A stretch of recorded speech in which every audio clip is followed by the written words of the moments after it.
Hi అండి, అందరూ ఎలా ఉన్నారు? నా పేరు సంధ్య. రీసెంట్గా ఖతార్ నుంచి ఇండియాకి షిఫ్ట్ అయిపోయాను అనమాట. యాక్చువల్గా నేను 9 ఆదివారాలు పూజ స్టార్ట్ చేశాను. అందులో భాగంగా ఇది 2వ ఆదివారం. మొదటి ఆదివారం రీల్ చూడని వాళ్ళ కోసం డీటెయిల్స్ చెప్తున్నా. 9 ఆదివారాలు పొద్దున వచ్చేసి కపిల్ తీర్థంలో నవధాన్యాలను విడిచిపెట్టాలి. సాయంకాలం వచ్చేసి అమ్మవారి గుళ్ళో నిమ్మకాయ దీపం పెట్టాలన్నమాట. ఇంకా కపిల్ తీర్థం విషయానికి వచ్చేస్తే నేను ఇప్పుడు రెగ్యులర్గా వెళ్తున్నాను కదా, టైమింగ్స్ తెలుస్తున్నాయి. ప్రతిరోజు పొద్దున 7:30, 8 అభిషేకం బ్రేక్ ఉంటుందండి. రెగ్యులర్గా వెళ్ళే వాళ్ళ కోసం చెప్తున్నాను.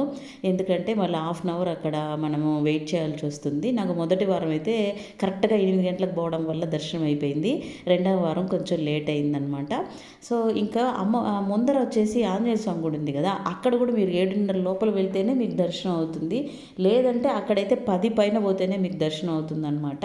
సరే చూసుకోండి కొంచెం. తర్వాత ఈవినింగ్ వచ్చేసి తాటితోపు లోపల ఉన్న అమ్మవారి గుడిలో దీపం పెట్టేశానండి. మీకు కనుక నా రీల్స్ నచ్చినట్లయితే ప్లీజ్ ఫాలో చేసి లైక్ చేయండి. బాయ్.